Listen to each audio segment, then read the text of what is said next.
Vladimir Putin can't seem to help himself. In what seems to be an increasingly regular occurrence in recent days, Putin has once again ordered Russian aerial assets to fly into NATO airspace. Only this time, it wasn't drones, as we saw in Poland and Romania. Putin sent fighter jets, and that means Russia is picking a fight. The response from several NATO allies is deafening. This is Putin's final warning. The next Russian jet over NATO gets taken out because Putin has gone too far. But let's backtrack for a moment. On September 19th, The Guardian was among many media outlets that reported on Russia sending a trio of its MiG-31 fighter jets over the Baltic Sea. However, this wasn't any old Russian flight. The jets didn't skirt the limits of NATO airspace before heading back home. They crossed over. All three of the MiG-31s entered Estonia's airspace over the Gulf of Finland, prompting NATO forces to intercept the jets and guide them back away from the territory the pilots knew they shouldn't be entering without permission. NATO's response was quick.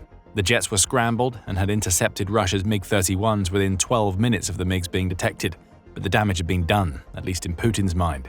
He'd forced a NATO interception and had delivered a message that Russia keeps on sending: "We can enter NATO airspace anytime we want." The initial response to Russia's actions was scathing, though NATO obviously stopped short of shooting the Russian jets down. Estonia's former prime minister and now the European Union's top diplomat Kaja Kallas called the move an extremely dangerous provocation on Russia's part. The European Commission President Ursula von der Leyen was also quick to admonish Russia for its actions, noting that the jets further escalate tensions in the region. Von der Leyen also made it clear that the European Union, or EU, would respond to every provocation with determination, while adding that more pressure on Russia is coming. Putin may be sending fighter jets. However, the EU is expected to respond with its 19th package of sanctions, which will likely put significant pressure on Russia's wartime economy. That's all well and good. However, condemnation and yet another sanctions package are what Putin expected. Neither will be good enough to stop him from pushing boundaries and testing limits. But what might be enough is something that Putin doesn't expect NATO to do as the Ukraine war rages: the destruction of a Russian fighter jet as it flies into NATO airspace. Estonia has dropped more than a few hints that the next time Russia pulls something like this, NATO's jets will show no mercy. At first, the country's responses were fairly subdued. Estonia's Foreign Minister Margus Šakna took to X to provide the diplomatic response. By openly violating Estonian airspace, Russia undermines principles vital to the security of all UN member states, he said. When such actions are committed by a permanent member of the Security Council, they must be addressed by that very body. Some would argue that Šakna has a point. Russia is one of 5 permanent members of the UN Security Council, yet it's also the member that presents the greatest threat to global security at this moment in time. Russia's invasion of Ukraine has certainly destabilized all of Europe. It's also seen Russia join forces with North Korea, receive weapons from Iran, and develop its relationship with China, turning what was originally supposed to be a short and successful invasion into a truly global conflict. Šakna is asking the question that is on many people's minds: how can Russia stay on the UN Security Council while also going against everything that the Council is supposed to stand for? While Šakna's response to the Russian incursion was measured, Estonia's defense minister Hanno Pevkur delivered a much more pointed warning. We saw on Friday that NATO is functioning very efficiently, even to the point that if it were truly forced to use the last resort, which is the use of force, there was a readiness for that as well, the Kyiv Independent reports Pevkur is saying. And that's our first hint that NATO might soon start to switch away from merely intercepting Russian jets and guiding them away. Pevkur knows what Putin is trying to pull. Russia's leader wants these types of aerial incursions to distract NATO away from the fighting in Ukraine, Estonia's defense minister says. However, his warning has purpose, as he wants Putin to know that if Russia's leader continues to push his luck, the next MiG-31 might end up being turned into a flaming wreck. Another hint that Estonia at least and NATO at most might be considering a more drastic response to the next Russian incursion comes from the country's Prime Minister Kristen Michal. Estonian World reports that Michal held an interview with Estonia's public broadcasting network to highlight how the country already has specific rules of engagement in place in case Putin makes his incursions. Those rules include procedures for Estonia's fighter pilots to follow when shooting down a Russian jet. So that there is no doubt, we do have the capability to do what is necessary in our airspace, together with our NATO allies, Michal said during the interview. Estonia's Prime Minister also noted that Russia's MiG-31 pilots had the opportunity to leave Estonian airspace before NATO's jets arrived to escort them. That suggests that NATO identified and was able to get in touch with the pilot, only for those pilots to ignore the warnings and continue their mission. They had the chance to leave earlier, Michal said bluntly, in a statement that almost reads like a warning. NATO gave you a chance this time. Next time, you may not be so lucky. However, perhaps the most pointed warning that Russia's jets are going to be shot down the next time they violate NATO airspace came from Marko Mikkelsen. The chairman of the Estonian Parliament's Foreign Affairs Committee simply had this to say in the hours following Russia's incursion. 17 seconds versus 12 minutes. Next time, we're doing that, if you know what I mean. What does Mikkelsen mean? We'll reveal the answer to that later in the video. For now at least, Estonia is going through all of the supposedly proper channels in the wake of Russia's latest brazen attempt to intimidate a NATO nation. Rather than rushing straight into action, Estonia has invoked NATO's Article 4 in the wake of the Russian incursion. That's the second invocation in as many weeks, as Poland did the same after Russia sent drones into its airspace earlier in September. You can think of Article 4 as a step toward Article 5, with the latter of the two articles being the one that mandates a military response from NATO due to the actions of an aggressor. Article 4 doesn't go that far. Instead, the nation that invokes it essentially requests a consultation with other NATO members to discuss a plan of action and what the next move should be after another nation does something aggressive. Under Article 4, member countries can bring any issue of concern, especially related to security, to the North Atlantic Council, NATO's main political decision-making body. This is the right first move by Estonia. Invoking Article 5 would be a step too far, especially as Russia's jets didn't attack once they were confronted in NATO airspace.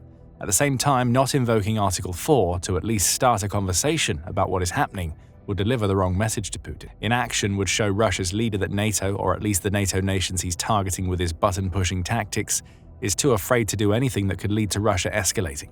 Of course, that would simply mean that Putin continues to escalate until something bad happens, which NATO doesn't want. September 23rd will also see what the Kyiv Post calls a separate high-stakes UN Security Council ministerial meeting on Ukraine. Presumably, that meeting is going to focus on issues pertaining solely to the Ukraine war.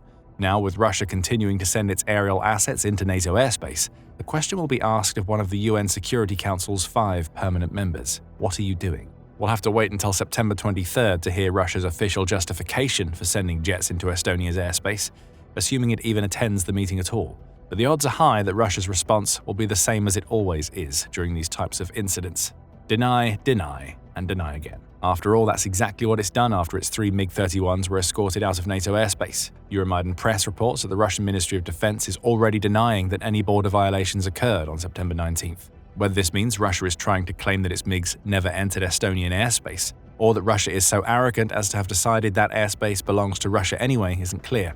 Russia's Ministry of Foreign Affairs has also hilariously taken to X to provide the flimsiest of justifications for 3 of its MiG-31s having been deployed anywhere near Estonia in the first place. On 19th September, 3 Russian MiG-31 fighter jets had made a scheduled flight from Karelia to an airfield in the Kaliningrad region, the ministry claimed. The aircraft did not deviate from the agreed route and did not violate Estonian airspace. Estonia would beg to differ. So would the fighter jet pilots that NATO deployed to send Russia's pilots on their way.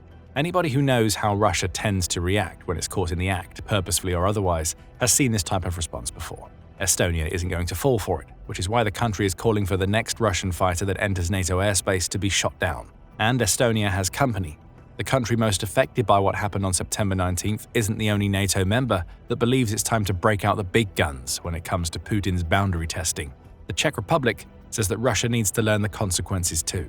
Specifically, the Czech Republic's president, Petr Pavel, believes that it's time for the West to start responding adequately to what Russia is doing, up to and including a possible downing of Russian aircraft, Euromaidan Press reports. Pavel added, violating airspace is a reason to activate defense mechanisms and thus shoot down such an aircraft. He also said that Russia will behave as far as we allow it, which is a clear acknowledgement of the fact that Putin will keep pushing back until NATO shows him that his luck has run out. If there's any doubt about that fact, Pavel also revealed that he has asked Russian ministers about these types of provocations in the past. I always used to ask them why they do it, knowing it could provoke conflict, Pavel claimed. What was Russia's response? Every time they answered, because we can. If that doesn't reveal Russia's mindset, nothing will. And to Pavel, this sort of attitude means that he agrees with Estonia that it's time to take more aggressive action when it comes to Russia's aerial incursions. Appeasement doesn't work anymore. What happened in recent days in Poland, Estonia, and what's been happening for 4 years in Ukraine affects us all, Pavel said. If we do not maintain unity, that will eventually happen to us. Veiled though the message may be, the Czech president is sending a warning to his NATO colleagues that this isn't the end of Russia sending its aerial assets into NATO airspace. It's far more likely that it's only the beginning. After all, it's already happened 3 times in less than 2 weeks. As we mentioned earlier in the video, the MiG-31s entering Estonian airspace came on the back of Russia having violated Poland's airspace. Poland, which is another NATO member, reported on September 10th that Russia had sent 19 drones into its airspace. some of which had to be shot down. CNN says that intelligence officials are still divided about whether this was a deliberate Russian attack or not, which is precisely how Putin wants it to be. You can also find out more about what Russia did in Poland, as well as Poland's response, in our video covering the incident. Just days after that drone attack on Poland, Romania reported that Russia's drones had violated its airspace. This time it was a single drone tracked close to Romania's border with Ukraine, perhaps suggesting that it was an accidental incursion on Russia's part. But there is a chance that it was deliberate, and Ukraine's President Volodymyr Zelensky certainly seems to think that was the case. The move was an obvious expansion of the war by Russia, the BBC reports Zelensky as stating in the aftermath of the Romania incident. And Russia is still at it, even after what happened in Estonia's airspace. On September 22nd, The Guardian reported that NATO had to scramble jets, this time over the Baltic Sea. The target was a Russian Il-20M reconnaissance plane that, like the MiG-31s before it, ignored all efforts to make contact before it had to be escorted away. It's unclear whether the spy plane violated NATO airspace or was flying in international airspace without letting anybody know. But either way, this was another plane getting too close for comfort for Estonia, along with its Baltic neighbors of Latvia and Lithuania. This is happening too often and in too short a time frame to be a coincidence. Russian aerial assets entering airspace where they don't belong has become a pattern, one that Putin is using to test NATO's responses to see how far he can push before the calls from Estonia and the Czech Republic become a reality. It's starting to seem like Russia's leader is going to keep ordering these violations until one of Russia's aircraft is shot down. And if that happens, there's an obvious question to ask. What happens next? Oddly, we may already have an answer. You may remember earlier in the video that we told you that we'd reveal what the chairman of the Estonian Parliament's Foreign Affairs Committee, Marko Mihkelson, meant when he said that next time it would be 17 seconds instead of 12 minutes. Mihkelson was referring to an incident that took place toward the end of November 2015, when a Russian fighter jet decided to violate Turkey's airspace. Turkey, which is yet another NATO ally, didn't hang around. Rather than scrambling NATO planes to guide Russia's fighter jet, which was revealed to be an Su-24, out of its airspace, Turkey went ahead and shot it down just 17 seconds after the Su-24 was detected. The incident happened along the border Turkey shares with Syria, the latter of which had a long-standing military relationship with Russia. Turkey saw an Su-24, unleashed an F-16, and that was all she wrote for the Russian jet. The BBC reports that the Russian fighter jet crashed into the Jabal Turkmen region of Syria, killing 2 people in the process. Russia later claimed that Turkey had used an air-to-air missile during the incident. A pilot and a marine who were sent on a rescue mission to the downed plane were also killed, the BBC says. Putin was quick to react with words to the entire affair. On November 24, 2015, The Guardian reported that Russia's president claimed that Turkey was the accomplices of terrorists, and he warned that the country would suffer serious consequences for what it did. The mention of terrorists suggests that Russia's Su-24 was so dangerously close to Turkey's border with Syria, as part of a Russian or perhaps Syrian mission to deal with rebels in the country. That didn't matter to Turkey. It saw a Russian jet and it took immediate action, taking it out in just 17 seconds. As a postscript to this incident, the serious consequences that Putin promised never really came. Russia deployed some S-400s to Syria and cut off all military contact with Turkey. It also sent a cruiser to be stationed off the Syrian coast. But in terms of a direct response to what Turkey did, Russia didn't do much of anything. In June 2016, the Kremlin mouthpiece Dmitry Peskov claimed that Turkish President Recep Tayyip Erdogan had said sorry for the destruction of the Russian fighter jet, and had also asked to be forgiven, while expressing his sympathy and deep condolences to the family members of the killed pilots. Erdogan's spokesperson confirmed that the apology was legitimate. Still, this is far from the serious consequences that Putin promised. Bear in mind that the apology also came over half a year after the incident took place. Cynics among you might suggest that Russia negotiated a somewhat public apology to save face over the fact that it didn't or couldn't respond to one of its fighter jets being shot down by Turkey with a similar act of aggression. What this incident gives us is both context for Michelson's 17 seconds remark and precedent for a NATO member shooting a Russian fighter jet out of the skies when it violates NATO airspace. The question now is whether the same scenario would play out again if Estonia and the Czech Republic's calls for NATO to start taking out airspace-violating jets in 2025. It's difficult to say. For one, it seems that the Su-24 Turkey shot down, though a Russian jet, was taking part in the Syrian conflict. While still requiring direct Russian involvement, that conflict is a very different beast from the Ukraine war. Russia wanted to keep Syria as a puppet state, but it wasn't trying to take the nation. With Ukraine, Russia is in the midst of a full-blown invasion designed to strip Ukraine of its sovereignty. These are 2 very different situations. It's possible that Putin would feel compelled to respond to NATO taking out a Russian jet over, say, one of the Baltic states, with more than just verbal threats. However, Russia is weaker now than it was a decade ago, especially after more than 3.5 years of a grinding war against Ukraine. Putin may be pushing buttons and testing boundaries, But does he want a full conflict with NATO right now before his forces have a chance to recover from a war that's still ongoing at great cost to Russia? There's also the possibility that whichever NATO member has its airspace violated to the point where it feels that shooting down a Russian jet is the appropriate response could also invoke NATO's Article 5. After all, the shoot-down would only happen because Russia is sending military assets into a NATO country's airspace. Does that constitute an act of aggression on a NATO country's territory? There are likely some in NATO who would say yes. Finally, there's the US for Putin to consider. On September 21st, the Kyiv Post reported that US President Donald Trump was asked if the US would come to the aid of Poland and the Baltic states if Russia continues to escalate. Trump's response was to the point and said precisely what America's NATO allies want to hear from the US president. Yeah, I would. Trump said, "We don't like it," when asked what he thought about Russia's jets entering Estonia's airspace unannounced, which is a gut punch for Putin. Russia's leader has spent much of 2025 trying to defrost his country's relationship with the US.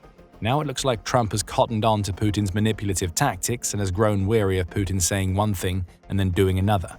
With this simple statement, the US has affirmed that it will stand with its NATO allies if Russia keeps on pushing. And that means that Putin would have to face the one enemy he doesn't want Russia facing. But right now, Trump may have other things on his mind as Russia tests boundaries in Europe.